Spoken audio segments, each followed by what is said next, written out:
Hi, I am the Lady Miss Vagina Jenkins, and it is time for Queer Astrology. It's also time to celebrate Hoodoo Heritage Month. So come on, let's talk about it. First and foremost, happy Hoodoo Heritage Month to all my hoodoos out there. I see you, appreciate you, and am just in awe of the ways in which you are carrying our ancestral legacy in your body and in your practices and preserving that knowledge for future generations. And I just appreciate and love you for doing that work. Keep on conjuring, keep on working roots.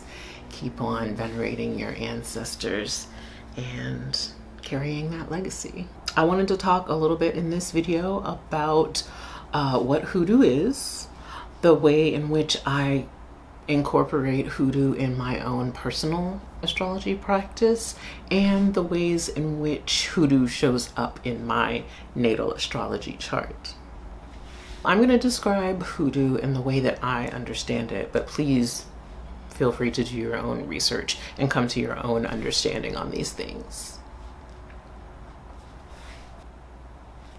So hoodoo falls under the ATR umbrella, African Traditional Religions, and that umbrella is basically a way to talk about the ways in which there is an African diaspora because of the tragedy of enslavement and the ways in which we were stolen from the continent. It's also a way to talk about how, even though we were stolen from the continent, the ways in which we landed in new places but brought our spirituality and spiritual practices with us and morphed them into new ways of being that served us in these new and strange places. So, for example, Africans stolen from West and Central Africa that landed in South America might practice candomblé, or Africans stolen from the continent that landed in Haiti or Caribbean islands might practice some form of voodoo or voodoo. And Africans stolen from the continent that landed in the Americas, particularly the US Southeast, might practice some form of hoodoo.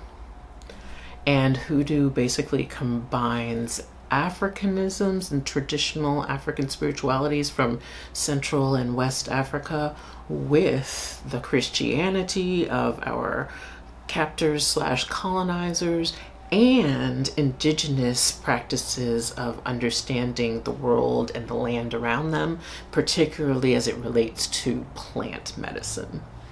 Of those three things, the Africanisms, the Christianity, the understanding indigenous plant medicine, the parts that really resonate with me are the Africanisms and the indigenous plant medicine. And of the Africanisms, I feel like the biggest or most notable aspect in hoodoo is the practice of ancestral veneration. And so when I think about myself as a hoodoo, I very much think about how I honor the people who came before me, the knowledge and wisdom that they had, the things that they survived so that I could be here. And I think about understanding the natural world around me, collecting data, synthesizing data, and making sense of that, and being guided in that practice by my ancestors and their ancestral wisdom. So for me, my astrology practice feels really connected to that, in that the way that I look at astrology is mainly through a traditional lens, but with hints of modern astrology, very much taking what I need and what resonates with me and leaving the rest, which I feel like is a very Black American way of being. I also think that there's a lot of crossover in the way that I practice astrology and hoodoo, and that both feel like liberatory practices to me.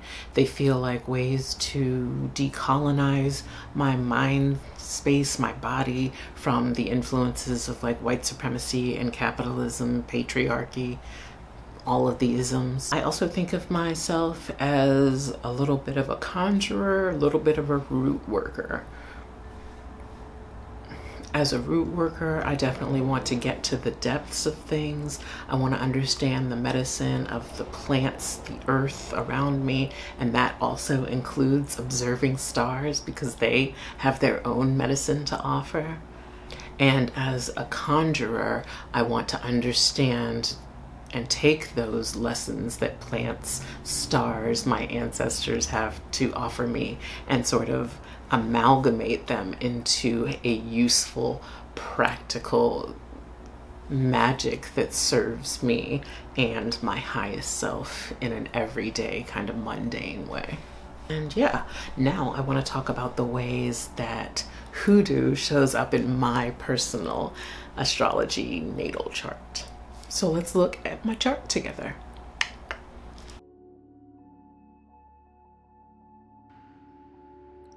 Hello, friends. This is my astrology chart.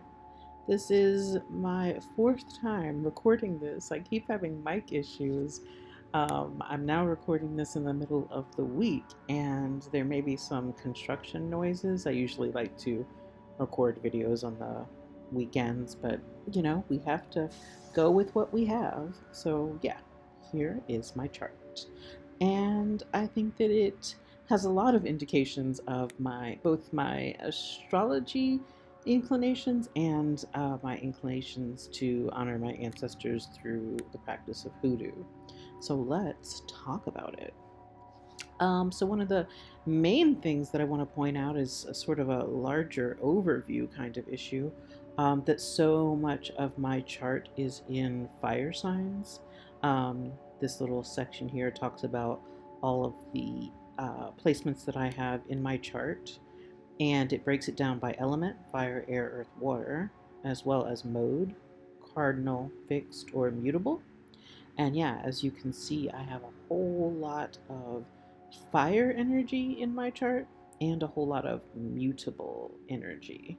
So yeah, I want to talk about that in the context of how I think that makes me an amazing astrologer and inclines me to the practice of hoodoo. So when I think about fire energy, I think about it literally being the highest vibrational energy, in that fire is hot and heat is literally molecules, atoms moving at a really high rate, vibrating really, really quickly to create that heat, you know? And so, having a lot of fire in your chart can speak to being connected to spirit in a kind of way. In that fire energy is so often referred to as like creative energy. And for me, I think about creativity as being able to be in touch with, in tune with spirit, and channeling the ideas that spirit sort of presents to us. So yeah, a lot of fire energy in my chart and a lot of mutable energy.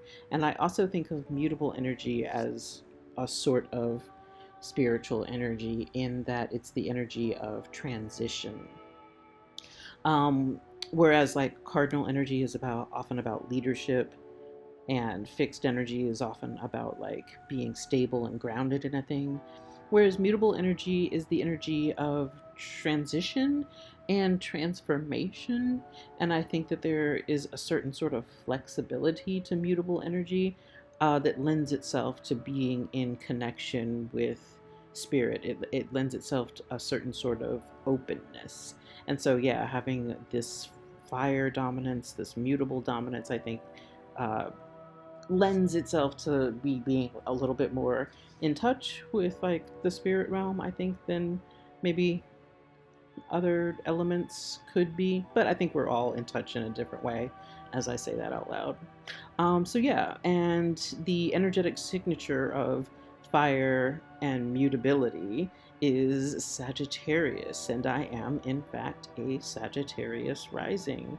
Um, which I think is also a part of the ways in which like spirituality shows up in my chart.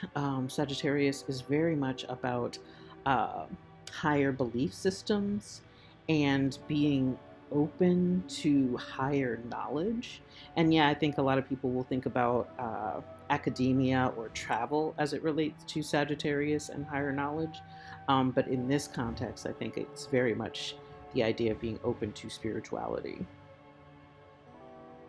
I also think it's interesting to note that my Neptune is sitting in my first house, and Neptune is often like the planet of like spirituality, connection to the unknown, the dream realm, that kind of thing. And so, yeah, any planet in your first house is definitely a huge part of your identity, how you see, view, navigate the world. So again, like indicating some sort of spiritual connection here in this chart.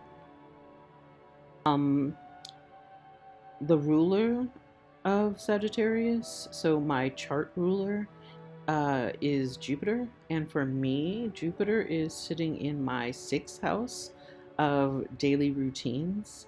And so, very much, my daily routine is rooted in a lot of those kind of Sagittarian, Jupiterian ideals about being expansive and connected to spirit in a just everyday sort of mundane kind of way. And it's in the sign of Taurus. So, what am I doing tangibly in my daily routines to connect with spirit?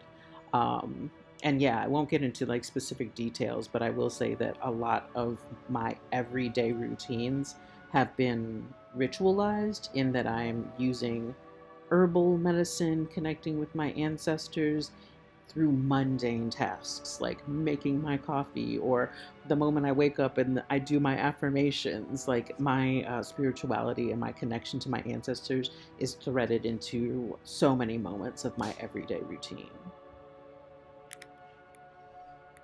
And then the big aspect that I wanted to talk about is this almost yod.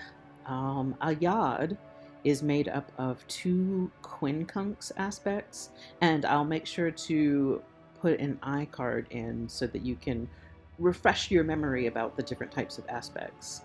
But yeah, a yod is made up of two quincunxes, so two planetary placements that are 150 degrees apart. So my Pluto and my Sun, as well as this Saturn Moon conjunction and my Sun.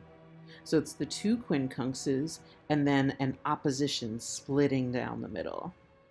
I don't have the opposition exactly, so it's an almost yod. And I say almost because my midheaven and my sun are in opposition, but it's not an exact opposition. My midheaven is at 18 degrees and my sun is at 12. But I feel like this gives me the same energy that a person with a yod in their chart would have.